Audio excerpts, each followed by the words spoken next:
Habrás dicho en muchas ocasiones frases como el número de botes de pintura que necesitamos depende de la superficie que vayamos a pintar, o la estatura de un niño depende de su edad, o también, por ejemplo, la altura que alcanza la pelota depende de la fuerza con que la lancemos. En realidad, multitud de objetos y de fenómenos de la naturaleza están relacionados, es decir, dependen unos de los otros. Y esta dependencia entre dos magnitudes, y una magnitud no es más que una unidad que se puede medir, como por ejemplo el tiempo, la temperatura, la velocidad, el número de las mesas de clase, etcétera. Bueno, decía, esta dependencia puede ser más o menos estrecha. Por ejemplo, es verdad que en general la estatura de los niños depende de su edad, pero no está totalmente determinada por la edad, ya que hay niños que tienen la misma edad pueden tener muy distintas alturas. Es decir, la estatura no está completamente determinada si conocemos la edad del niño. No ocurre lo mismo si, por ejemplo, estudiamos dos magnitudes como el área de un cuadrado y el lado. El área del cuadrado depende del lado y solo depende de la longitud del lado, porque el área es lado por lado. En este caso, sabiendo la medida del lado, determinamos completamente cuál será el área del cuadrado. Para cada medida de un lado no habrá más que un valor del área. Pues en este tema nosotros vamos a estudiar este tipo de dependencias, cuando a cada valor de una magnitud le corresponde un solo valor de la otra magnitud. Y este tipo de dependencias es lo que llamamos funciones. Por ejemplo, si nosotros vamos a la verdulería y compramos patatas y supongamos que el precio de patatas es de 0,7 euros el kilo, pues si compramos 4 kilos pagaremos 4 kilos a 0,7 euros, pues 2,8 euros. Y si compramos solo 2 kilos, pues 2 kilos a 0,7 euros, pues pagaremos 1,4 euros. Y sabiendo que el precio del kilo de las patatas es de 0,7 euros, compremos los kilos que compremos, sabremos claramente cuántos euros hemos de pagar. Es decir, el precio que yo voy a pagar depende exclusivamente de los kilos de patatas que compre. Este tipo de relaciones es lo que entenderemos como función, aunque en realidad la definición más precisa ya la veremos más adelante. Como ejemplos de funciones nos podemos imaginar la relación que existe entre la velocidad en un trayecto de coche y el tiempo que tardamos en llegar a nuestro destino. O, por ejemplo, la cantidad de medicamento que se le da a un paciente y el efecto que éste le va a producir. A la hora de expresar una función hay varias maneras. Una de ellas es mediante un enunciado, es decir, mediante una frase que describa la situación. En el ejemplo de las patatas podríamos decir, el precio de un kilo de patatas es 0,7 euros. Y para calcular cuánto me gasto he de multiplicar 0,7 por el número de kilos que yo compro. Lo que pasa es que de esta forma nos hacemos una idea general, una idea global del comportamiento de la función, pero es poco precisa. Veamos un ejemplo. Mirad el enunciado este, dice, esta función describe el recorrido de Alberto desde su casa hasta el colegio en función del tiempo. Y dice así, de casa salió a las 8:30 y fue hasta casa de su amigo Iker. Lo esperó un rato sentado en el banco y luego se fueron juntos, muy despacio, hasta el colegio.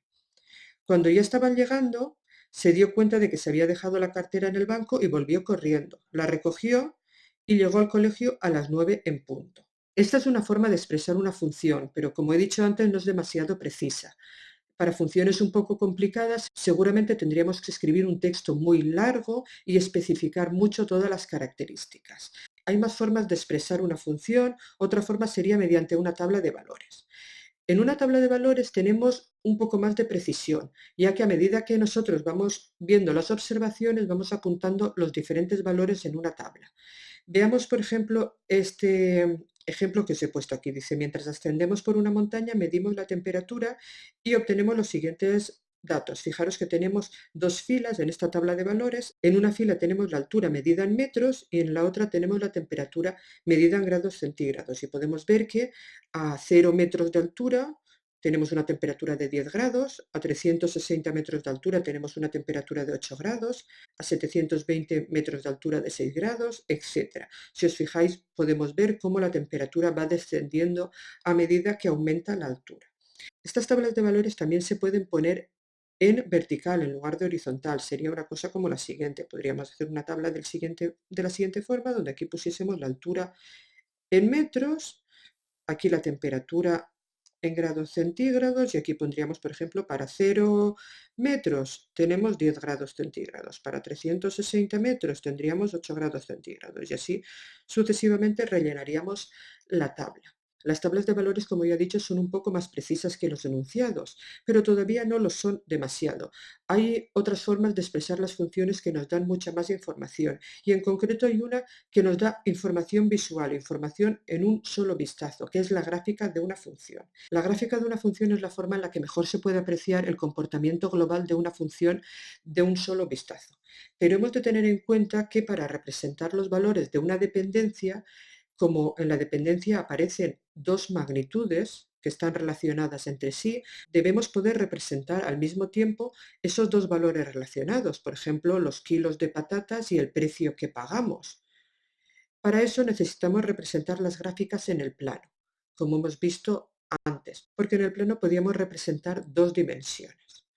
En este ejemplo que vemos aquí, tenemos una gráfica en la que se ve la evolución de una determinada especie de vegetales o de plantas a diferentes alturas. Hemos hecho un estudio de la cantidad de plantas que tenemos en una cierta zona geográfica y hemos apuntado cuántas plantas hay a diferentes alturas. Cuando nos encontramos ante una gráfica, lo primero que tenemos que hacer siempre es mirar los ejes. En este caso, si os fijáis, en el eje horizontal tenemos la altura en metros. Y si veis, 5 cuadraditos son 500 metros, eso significará que un cuadradito van a ser 100 metros. Si miramos el eje horizontal, tenemos el número de ejemplares medido en unidades. Si os fijáis, 2 cuadraditos son 100 unidades, por lo tanto, cada cuadradito serán 50 unidades. Ese siempre será el primer estudio que tengamos que hacer cuando comencemos a ver o a estudiar una gráfica.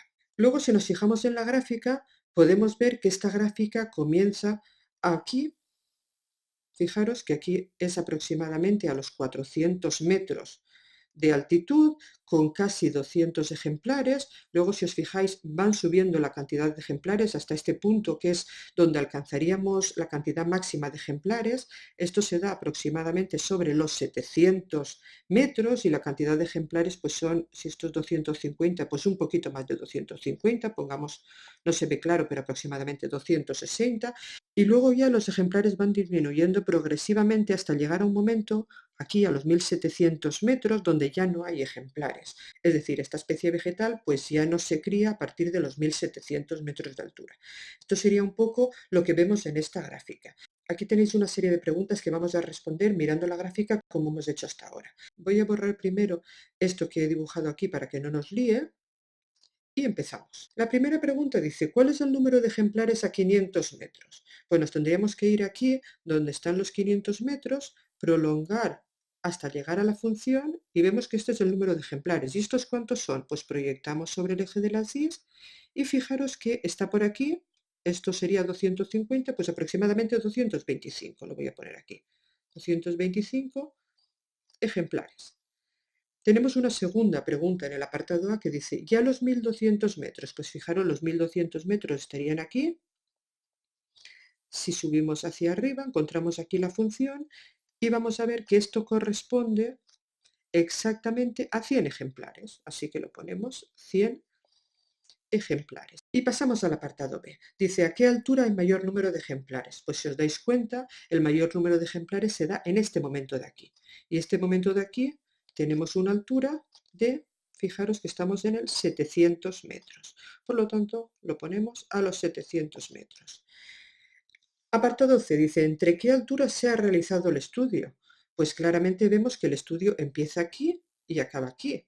Estas alturas, las alturas, acordaros que están sobre el eje de las X, así que lo miramos sobre el eje de las X, sería este trozo que estoy marcando aquí. Y este trozo que estoy marcando aquí empieza a los 400 metros y acaba a los 1700 metros. Por lo tanto, entre 1400 metros y 1700 metros. Esto se llama dominio de definición, lo veremos más adelante, pero ahora que lo tenemos aquí, pues no viene mal que lo comentemos. El dominio de definición es donde la función existe, en este caso, donde se ha hecho este estudio. Y vamos al apartado D. Dice, si hubiésemos observado la cantidad de ejemplares a 2000 metros, ¿cuántos crees que habríamos encontrado? Pues si nos fijamos en la función, veis que la cantidad de ejemplares va disminuyendo hasta llegar un momento a los 1700 metros que ya no hay ejemplares. Por lo tanto, si continuamos a los 1800, a los 1900, a los 2000, tampoco no habrá ejemplares. Por lo tanto, ¿cuántos ejemplares creéis que habría a los 2000 metros? Pues ninguno, no habría, 0 ejemplares. Y con esto tendríamos este ejemplo acabado. Si tuviésemos que hacer una descripción global de esta función, en lugar de mediante una gráfica, mediante palabras, con un enunciado, como hemos visto antes, sería muy complicado poder escribir todos estos datos que nos muestra la tabla. Mirad la dificultad que tendría expresar exactamente lo mismo, toda esta información que nos da la gráfica, mediante palabras o incluso mediante una tabla de valores, ya que hay muchísimos puntos y la tabla de valores tendría muchísimos valores y sería muy largo. Es por ese motivo por el que las gráficas se utilizan tanto y son tan importantes. Pero todavía hay otra forma de mostrar una función, que sería en realidad la forma más precisa y más correcta de todas, que es mediante la expresión analítica de la función. La expresión analítica no es más que la expresión matemática de la misma. Una función expresada matemáticamente sería de la forma y igual a 3x más 2, por ejemplo. Otro ejemplo podría ser f de x igual a la raíz de x más 1, o por ejemplo g de x igual a 3x más 5, todo eso partido por x cuadrado menos 2x más 3, etc. Todas estas expresiones matemáticas se corresponden a funciones y con ellas podemos obtener la misma información incluso más que con una gráfica. Y es una forma mucho más precisa de dar una función. Lo que pasa es que esta forma requiere un estudio posterior que la gráfica ya nos lo da hecho. Pero nosotros en este tema vamos a enseñaros a partir de la fórmula, o por lo menos a partir de algunas fórmulas muy concretas y muy sencillitas, cómo obtener la representación gráfica. Y luego teniendo la representación gráfica ya seremos capaces de estudiar o de ver las características principales de la función.